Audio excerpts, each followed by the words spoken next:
Chapter 3. What's red but isn't red? If any of you try to kill him, you'll have to go through me first. Boom! Tsumugi chirped. Kokichi's meat shield is ready to tenderize. You plan on defending that boy? Rentaro gasped in shock. Are we sure that is even permitted in the rules? Kirumi asked. No one said that you couldn't become a protector. Maki took her chin in her hand. Although, outright abandoning the assassination itself might be a different matter. Well, let me check. Tsumugi pulled out a phone. Tsumugi here. We've got something unexpected going down.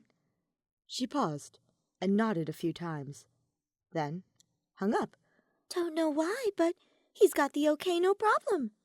Then that settles it. Kaito glared at the other assassins around the room. Right on. The blue-haired girl giggled. 11 assassins and 1 protector it is then. This secret orientation is officially closed. In the room shared by Angie Yonaga and Korekio Shinguji, an alarm went off. Will you shut up? Korekio raised his arm in the air, slamming down on something that cracked and sent a sharp pain through his hand.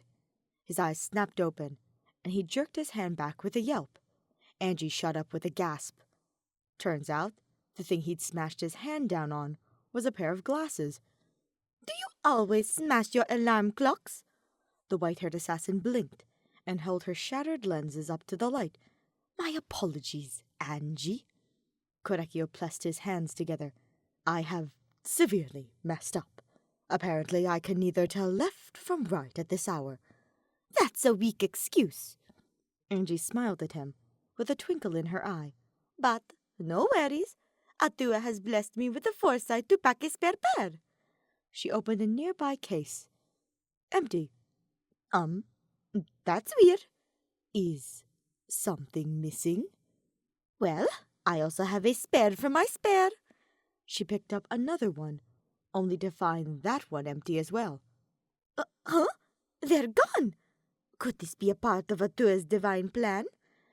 Things just don't seem to be going your way today, are they, Angie? She turned to watch Korekio toss a newspaper up in the air. With expert precision, he took 2 pairs of thin scissors and began slicing at the paper. Parts of words landed on the open advance notice on his bed. To Kokichi, coming to take your life. Ooh, you're giving notice? Angie leaned over the paper with interest. And the first one up, Korekio Shinguji. Under his medical mask, he allowed a smirk. I cannot wait to get started. I meant what I told them last night, Kaito thought, as he sat on the edge of his bed, watching Kokichi sleep. But what's my plan? I need one. Do I really let him live, just to risk it all protecting this boy? Or should I strike now? Take him out and not let anyone else have the chance? Mother... The smaller boy mumbled, breaking his train of thought. Even in his dreams, he calls for his mother. He stood, watching the tiny body beneath the sheet squirm slightly. Mother... No... I can't. A soft smile appeared on his face. Eat any more food right now. I'm just too full. Oh, he was dreaming about happy times then. I'll keep chewing. His little hands grasped his sheets, beginning to nibble and mumble more. Okay, time to wake him up before he accidentally eats his sheets. Time to wake up, Kokichi. Kaito grasped 2 handfuls of the blankets, ripping them off the smaller boy's body. You're just dreaming! Kokichi gasped and sat bolt upright. Ugh! Mr. Kaito, good morning. You can just call me Kaito, kid. I really only said that as a joke. Oh, okay. Good morning, Kaito. You already said that. Not with your name, I didn't. Kokichi hopped out of bed and went straight into the bathroom. Just where did this kid get his energy? As they walked up to class, Kaito told him about what he was doing before he was woken up. That was quite surprising. He glanced sideways at the smaller boy. I don't think I've ever seen anyone eating in their sleep before. What? But it's a perfectly normal thing, Kokichi protested. If you eat in your sleep, then you eat for real. That's just what happens. Maybe, he shrugged. But I've never chewed on my sheets, though. Don't be so mean, he whined in response. Oh, hey, good morning to you two. Rantaro's voice made them turn around, just as Korekio ran up to him. Good morning, Kichi. The later waved. Huh? Kichi? Kokichi's head tilted in confusion. In front of them, Himiko and Tenko stopped to turn and say a quick hello. That is, before the taller girl gripped Himiko's hand and began scurrying away from the degenerate males. Kichi, would it terribly bother you if I walked with you? Korekio caught up to them then, rather quickly. Nah, I don't mind. The smaller boy grinned. But what the hell is this Kichi you keep calling me? Is it like a nickname? Kaito was finally introduced to the music clip girl once they made it to class. Kaede Akamatsu. Good morning, everyone. She sat in a similarly styled chair and desk as the one from the previous night. It's lovely to see you all. Really? You brought your own chair and desk? Yes, I requested approval from the principal and was granted permission. Kaede nodded. Although I can imagine it must cause some annoyance to all of you, I do hope you'll endure. You know, I think there is a famous musician by the name of Akamatsu. Kirumi smoothed down her skirt. Yeah? But that chick's loaded, Rantaro commented offhandedly. And I think I just found my new best friend. Samugi laughed. High society life gotta be different. Kokichi shrugged and skipped over to his desk. Kaito went to his seat in the back. He watched each person, each face diligently. He wanted to gauge who would try and strike first. His money was, admittedly, on Mew for the most part, considering her previous attempt had been yesterday afternoon. But who else? He saw Kokichi suddenly freeze and tense up. Hey, Kokichi, what's the matter? He asked. Nothing. Jeez. The smaller boy twisted around with a semi-annoyed look. You never seen someone just randomly shudder before? Man, you are one paranoid dude. His words were confident, but something felt off. There was a glimmer, or almost fear, in his eyes. Kokichi holed himself up in a bathroom stall during lunch break. He stared at the red letter he'd found stuffed into his desk that morning.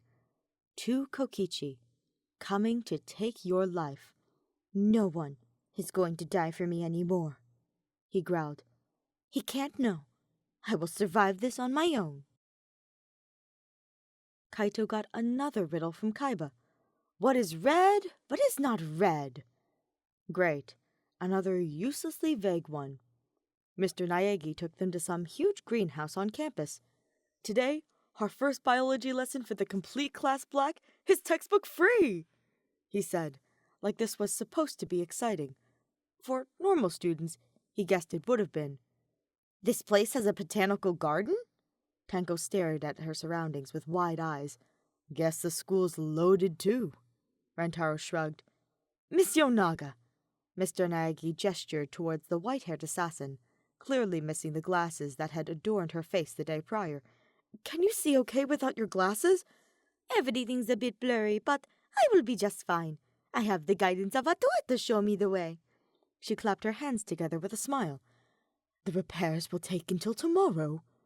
Korekio placed a hand on her shoulder. You have my deepest apologies. That's great. Mr. Naegi's face lit up. There's nothing holding us back. He began rambling on about the plants and such all around him, but Kaito wasn't paying much attention. He was focused on the riddle. Something red but not red? Being caught red-handed? Cutting red tape, maybe? Clearly no one else was paying attention, because shortly after, he heard their teacher's voice.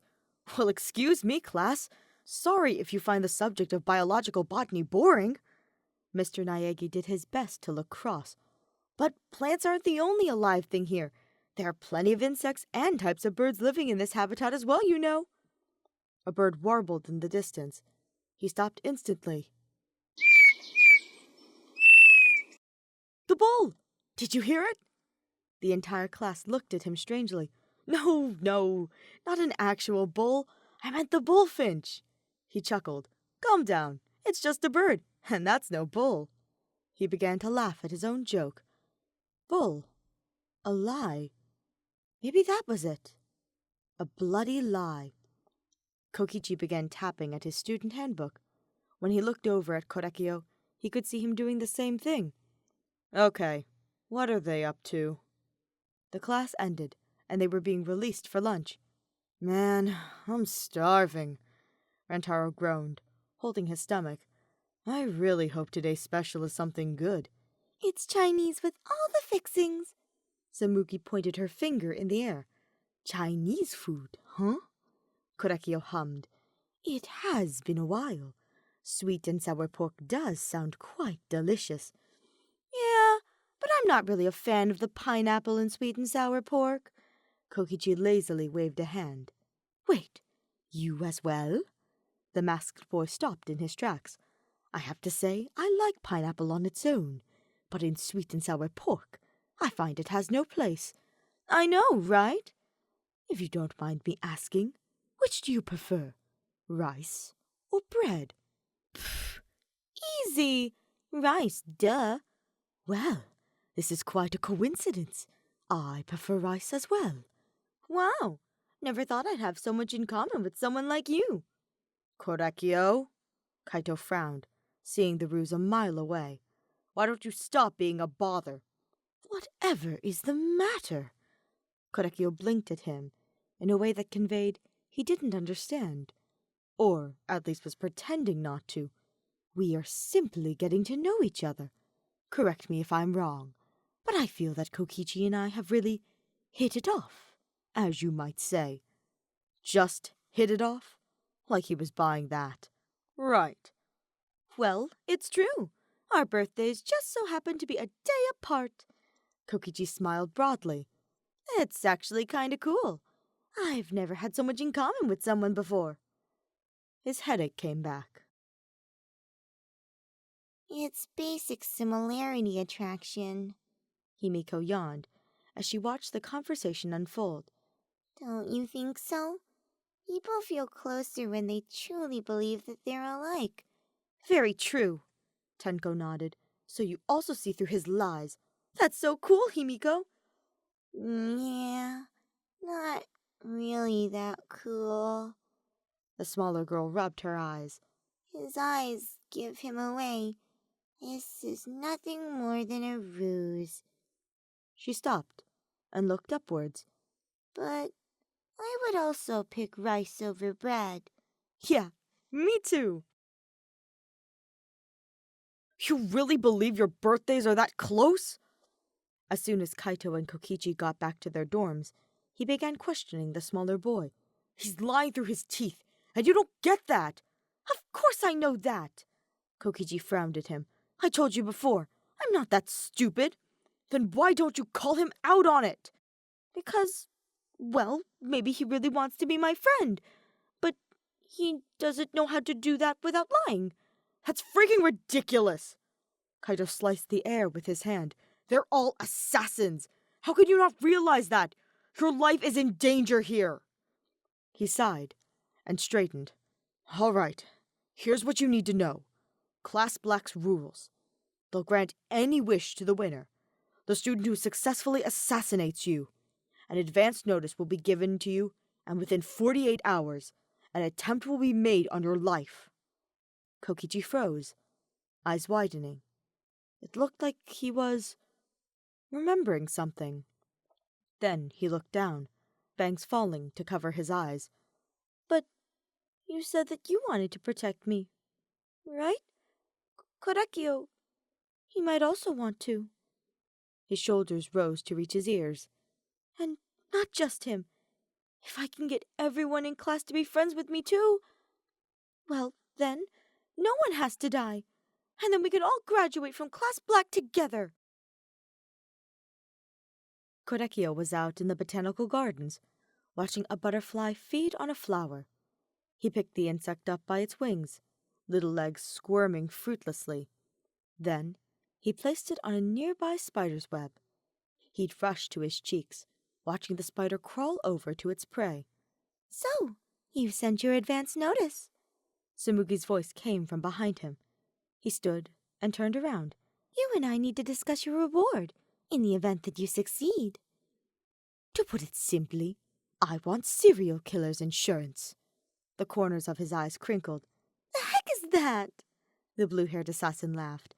I'm in the dark here, so would you mind elaborating some? I want to be a full-time serial killer, and I'd like to be able to do that without a care in the world, and no complications. Korekio stepped forward. Things are pretty rough for me at the moment. Half the reason I'm here is to lay low from this detective. He's been on my trail for a while now. Oh, so keep detective guy away from you? Got it. Sorry to say, that is not going to cut it, my friend. I did say insurance, after all. I want to be guaranteed that people like him will never find me, and that I'll always be protected from them, no matter how many murders I commit. Do you understand? Ah, you want a cleanup crew for all the little messes you're bound to make in life. Now you get it. The absolute promise of security.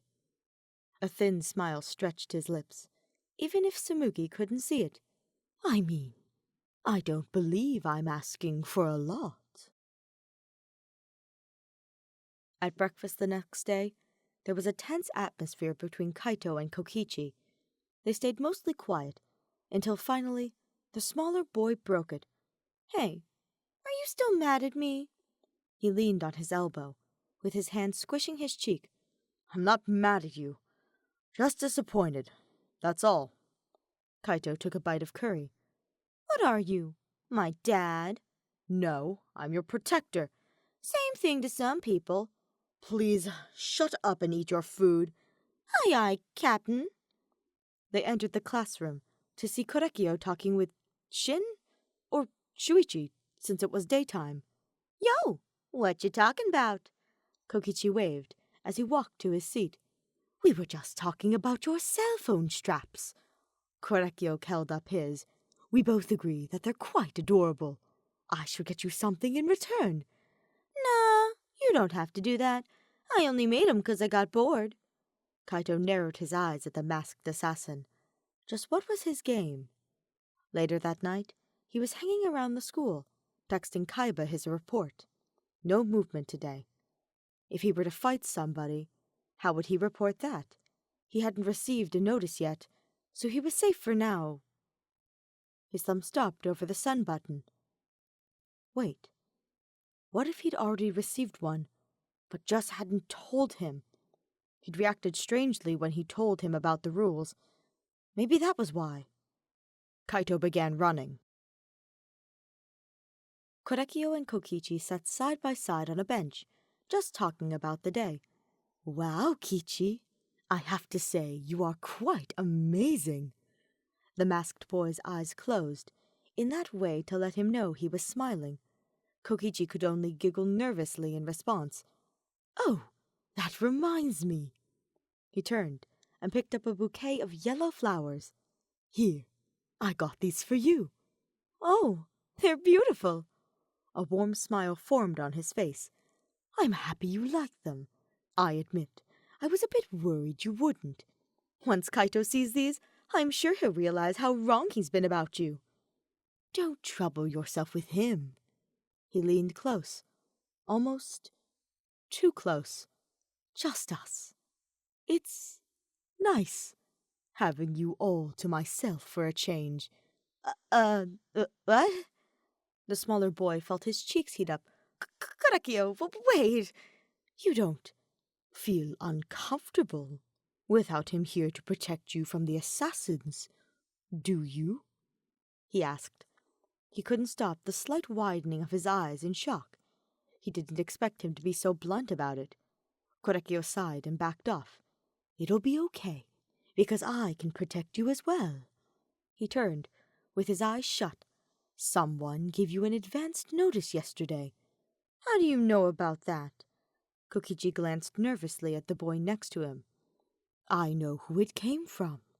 His brows furrowed. It was Angie. I saw it in our room before she delivered it to you. So, I shattered her glasses before she woke up the next morning. He stood sharply, spinning on his heel to face him. I did it. To protect you. Korekio? The masked boy knelt down on one knee, placing one hand over his own, holding the flowers. Without her glasses, she can hardly see. She can't attack, and even if she were to make a move, fighting her off? Faster than he could react, the flowers were being shoved in his face. Would be a breeze! A hand on his hair, keeping his head still. Darkness crept into his senses. Shit! Kaito had been right. He'd been stupidly and blindly putting his faith in someone. He could hear Korekio talking. The ringing in his ears drowned out until it all went suddenly silent. Kaito threw the door open to their dorm room. Are you there? He dashed inside. Nothing. No sign of the small boy. Damn! On the desk, he saw Kokichi's bag. Sticking out of a notebook was a red sheet of paper. An advance notice. To Kokichi. Coming to take your life. I was right! He grit his teeth. The door opened and closed. He looked over to see Korekio standing there. Is this your doing? He held up the notice. The masked assassin only stared at him, looking confused. What have you done with Kokichi? Why are you babbling? A head tilt. He pointed behind him. Kokichi went to the basement with Angie just a few minutes ago. Kaito sprinted as fast as he could to the basement, calling out for the smaller boy every 30 seconds. He found himself in some sort of boiler room. A few steps inside, and a call of Kokichi's name. Then the door slammed shut behind him. He ran straight to it. Locked. Damn it! How did he fall for such an obvious fucking trap? He rammed his body into the door until his shoulder throbbed, and it was clear that it wasn't going to budge. He looked up to see a large grate covering an air vent. Kokichi woke up, feeling cold. Really cold. There was something in his mouth. He couldn't move his arms or legs. He felt a slight wind over his bare skin. Wait, bare skin? Where were his clothes? His eyes snapped open, and he began to struggle. Oh, good. You're finally awake. Shoes came into his line of vision. He followed those shoes upwards until he glared straight at Korekio Shinguji. There's no fun in just killing you quick and easy. So relax. The 48-hour time limit isn't up for a while now. So let's just worry about having some fun. He watched with a pit in his stomach as the masked assassin brought out a pair of thin scissors. He walked around him until he stood with either foot over his scarred legs. Hey, do you know that spiders dissolve the insides of the prey they've caught with their venomous fangs? Then they suck out all the juices. Their meal remains alive as bit by itsy-bitsy little bit they die. Can you imagine that? It gives me goosebumps. I don't have any venomous fangs of my own, but I get by just fine with these. He held up the scissors. I also kill my prey bit by itsy-bitsy little bit. His eyes roamed the pale canvas of his thin body. You have such marvelous scars. Korekio knelt down, positioning his scissors over one that ran across his left thigh. This is the first time I've any dotted lines to cut along. The blade pierced his skin, red-hot and painful. Was the ringing in his ears? Or was that Korekio's phone? Kaito didn't really expect Korekio to respond. He was pleasantly surprised when he picked up the phone. Tell me where you are, you bastard! He demanded as he ran. Did you have to ruin my foreplay? The masked assassin growled. But I suppose it's still fine.